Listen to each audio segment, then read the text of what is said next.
Are you ready to become awesomer? Hello, everyone. My name is Umar Hamid. I'm your host on the No Limit Selling podcast, where industry leaders share their tips, strategy, and advice on how you can become better, stronger, faster. Just before we get started, I've got a question for you. Do you have a negative voice inside your head? We all do, right? I'm going to help you remove that voice in under 30 days guaranteed. Not only remove it, but transform it. So instead of the voice that sabotages you, there's one that propels you to much higher levels of performance and success. There's a link in the show notes. Click on it to find out more. All right, let's get started. Hey everybody, welcome to another episode of the No Limit Selling Podcast. Today we have Isaac Rosenberg. He's in the heart of the universe, New York City. Welcome to the program. Thank you for having me. So it's interesting times in real estate in the city. Give us a snapshot. What's going on? What's working well and what's challenging right now? Well, everything seems to be challenging right now. It was a fun year from the most part, but definitely a lot of things started shifting over the past few months. With obviously starting with the interest rates, starting with the stock market, the war, and it seems like it took some time for that to catch up, but I feel that it's pretty much caught up. Tables have definitely turned. Buyers are hard to come by these days. Right. Back 8 months ago, you would get 5, 10, 15, 20 offers per home, bidding wars, whether it was even for renting or for purchase. On the sale side, that has really, really slowed down. On the rental side, it was still on a tear until about, I would say, a month ago. The last month, it really kind of has slowed a bit. It hasn't come to a screeching halt at all, but it's starting to kind of level out a little bit. Actually, I've never heard of bidding wars for rental. Oh, it became the new normal over the past 2 years. In New York, if you weren't bidding on an apartment, it probably wasn't a very good one. Right. So right now, business still goes on. There's still transactions happening, and real estate agents need to be, more confident and more focused. So what are some of the ways realtors can, stay in the zone? Because it's a matter of, doing the right things consistently is how you achieve success. So why don't you give us like a list of 5 things that they should be focused on right now? Well, I'll see if I can come up with 5, but you pretty much nailed it. That's basically the way to stay in the zone, is to stay in the zone and stay consistent, because that's the only way it works. I heard a good metaphor recently. Nice. If you could brush your teeth once and you were done for the year, if you brush your teeth once a year for 10 minutes, 20 minutes, and be done for the year, that would be great. But obviously it doesn't work that way. You have to do it every day, a few times a day. And the same thing is with real estate or any sales, or anything you want to achieve in life. I think it really is, most real estate agents know the basic things and know what they do well or what comes more natural to them. But to continue meeting people, continuing to talk to people, continuing the outreach, definitely stepping it up, even, because for the past 2 years, there was so much inbound. People got lazy. People are definitely lazy, and when the market's good, you really don't need to work that hard to generate business.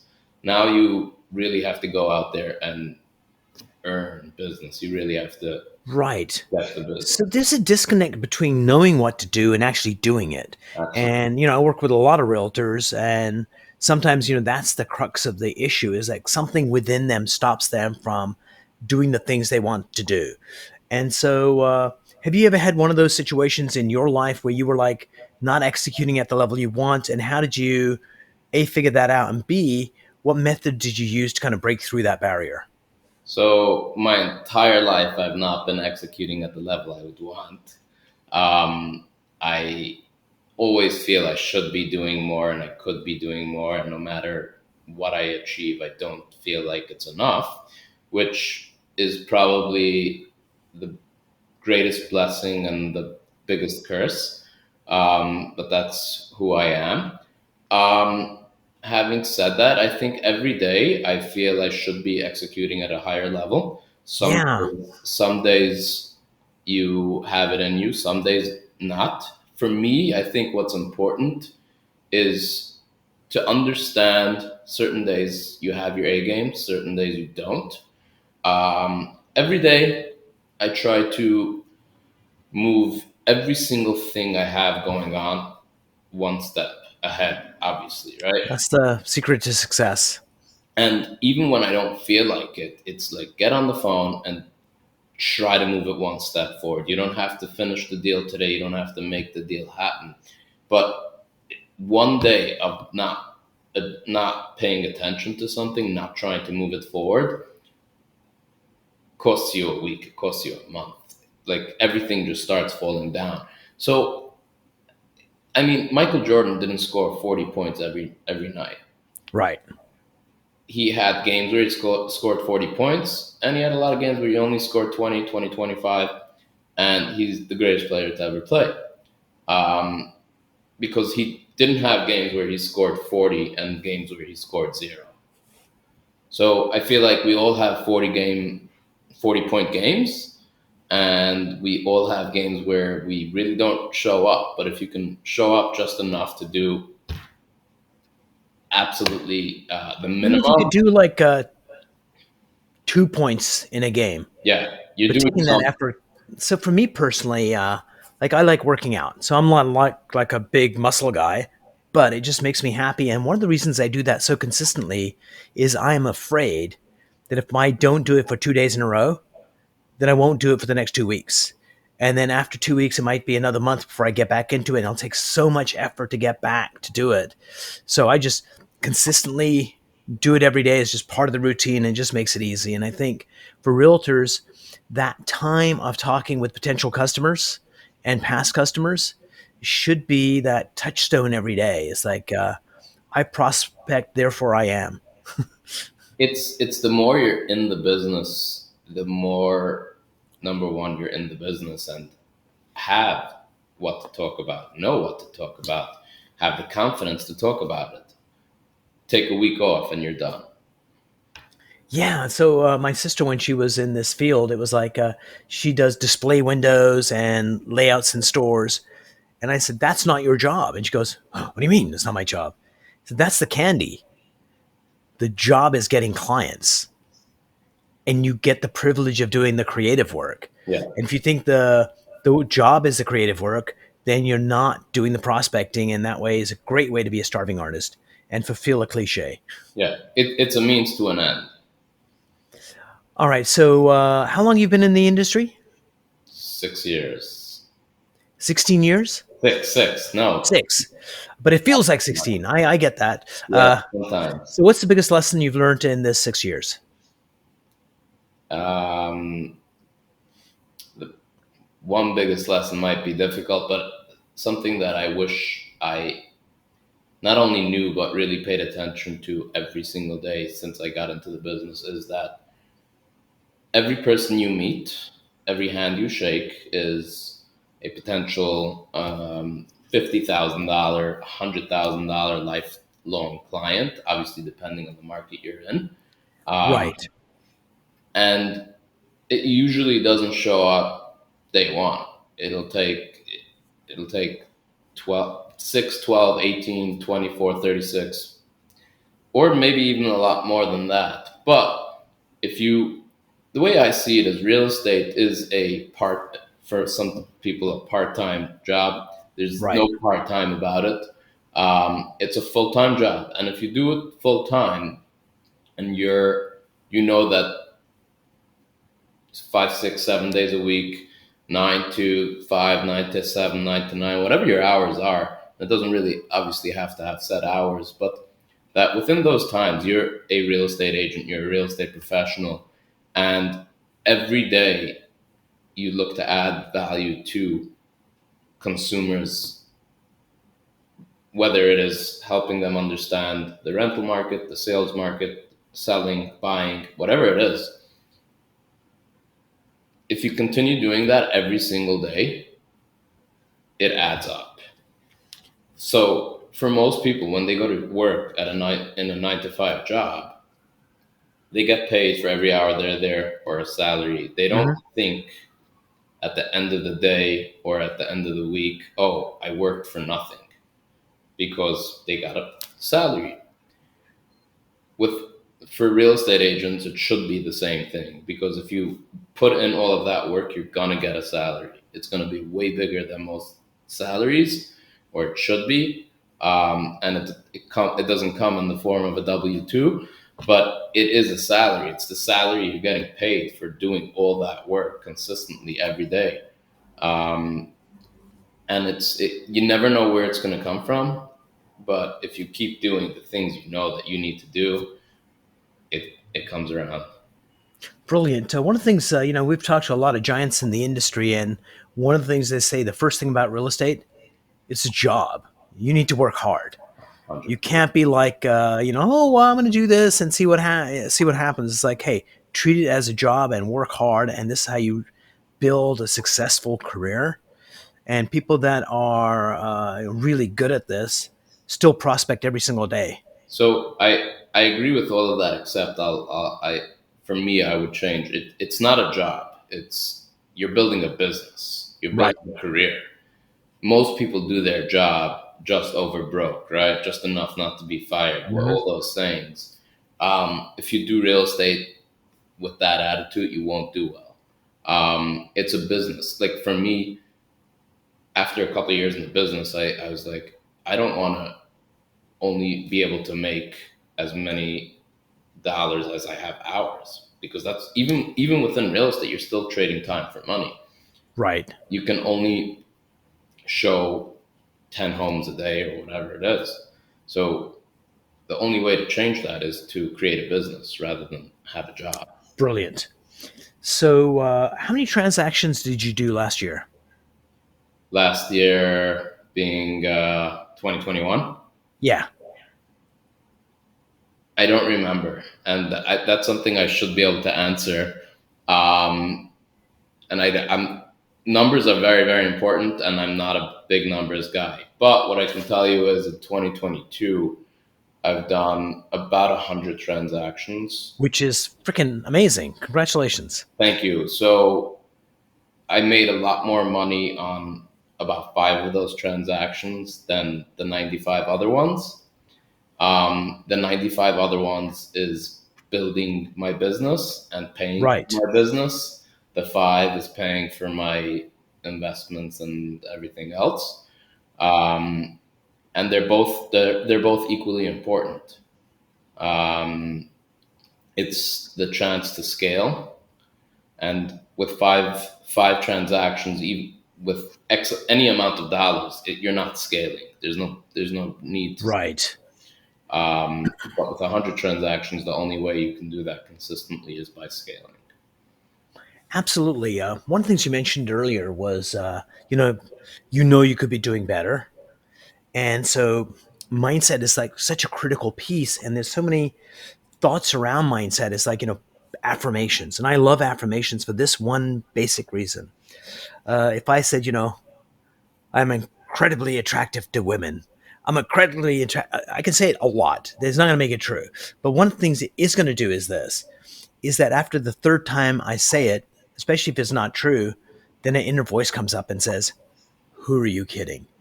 And the trick to greatness is finding where that voice comes from, what it's connected to. So one of the things I do with realtors is very much help them figure out where they're stuck. And a recent client, it's like, what's the issue? And it was a similar issue. And the issue was, I've kind of lost I know I could be doing a lot better not doing it. And the very first thing we found was one part of his mindset is like, I know I could be great at this. And as he's telling me that, strong voice, strong gestures. And then he goes like this with the other hand. But it's been like a really tough year and things haven't been going well. And t- change of tone. gestures a week on this side, but Umar, I know I can do this. And as soon as someone does that, there's a inner conflict. There's something holding them back. There's Yeah. some. And one part, they know what they want. The other part is you don't deserve. You're not good enough or whatever. And that's what we resolved. And for him, it's like confidence is off the charts. He just told me a story today because it's like one issue, 1 month resolved. Have a nice day. Move on with your life. And he said, there's a client of mine. And as I was going to another client, before I turned the corner, we didn't sell their house. And I just knew there was going to be a soul sign on their house, and they didn't come back to me to do it. He said, I turned the corner, and sure enough, there was a soul sign there. And in the past, that would have like totally bummed me out for like a week. He says, but it just didn't impact me. I just went to my open house. I sold that house on that open house, and just the mindset was like totally off the charts positive. And I think that's kind of what I want to do for the world is really teach people how to take charge of this because mindset is the number one determining factor how well we do in life. So let me ask you, Isaac, tell me about where you felt the strongest, like doing real estate, like one of those transactions where you just felt, baby, I can do anything. Tell me about that transaction. I mean, every single transaction I've ever done, from $2,000 a month to $6 million purchases. So When tell me one where you really kind of connected with the buyers and this was like really important to you. All of them are important. Was there one that stands out? my biggest sale this year was a $6 million purchase where I represented the buyer, and the buyers were moving from the West Coast. Husband flew in for 3 days, showed him 40 homes in 3 days. He flew Wow. back. Yep, flew back. Wife came. I showed her, the 10 winners Winners, yeah. of the 40 plus one that we couldn't get into the week before. She fell in love with that home. The The plus minute one? the one that the husband didn't see. The minute we walked into that home, and I always say the sale starts from the initial contact. Every Mhm. sale, doesn't matter who you're selling, which side of the transaction you're on, but that was in the height of the market. Market was insane here. You couldn't, like, every single home had 5 offers over ask, etc. So we walked in. The minute we walked in with their daughter. The daughter stole the show. Stole the show. She's like 2 years old. Oh, Cute, wow. cute dress. Stole the show. Right? The listing agents fell in love with her. So that was the start. Then she went home telling her husband, "This is the home." Husband had to fly back from the West Coast to see it, but we had started offering somehow, and I still don't know what I did right, but we outbid, technically, except our bid wasn't higher, another agent who was bidding on that home for a family member. And I just have to believe that because every step of that transaction up to then, I did everything that I believe is the right way to do it. I was transparent, I was friendly, I wasn't being like, a lot of people in this business feel like they have to flex their egos. I was doing none of that. I was letting my clients, two So year being old, yourself, the authentic Isaac showed up to play. that, but also even pulling out a trick, letting the 2 year old charm the agents, and it works. Why? Because it just does. We like little kids; they're cute, um, and we somehow got that home for 100 or 200 grand less Highest offer? than the other agent who was offering for their family member. I mean, like, All right. So Isaac, in that transaction, where did you feel the happiest, the most powerful? Was it when you got the deal? Was it when the customer found out? Was when it I before? when I was on the phone, and by no means was I trying to convince my buyer to come up almost 200 grand on top of his original offer, but I was on the phone, and I wanted him to come home because I knew by far that it was the best home. Like, that's the home they wanted. And I was asking him to come up a lot, but also we weren't going to go up as much as other people were, Nice. and he agreed to it. And I don't feel like I ever sold him on it. I think he was sold on it himself. I would never try to convince somebody to spend $6 million. I want them to convince themselves. But it felt absolutely incredible Okay. getting that deal So done. do me a favor. Take a deep breath in for a moment, let it out slowly. And I want you, as best as you can, go back to that moment when the guy said, okay, let's move forward. I'm going to come up to where you want. And you guys get that deal. So go back to that moment when you found out you got that deal.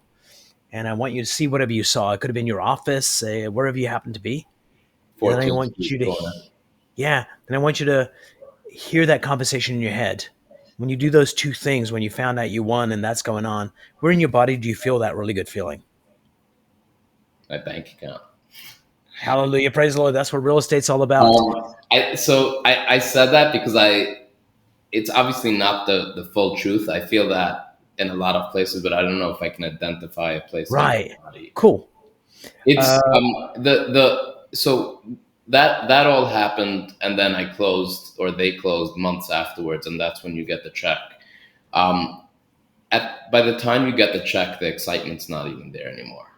Makes perfect sense. So is when you got the go ahead. So cool. Thanks for sharing that story. Before we part company, I got three questions for you. Number one, what's a piece of advice you'd give realtors in this market to be more confident, be more powerful?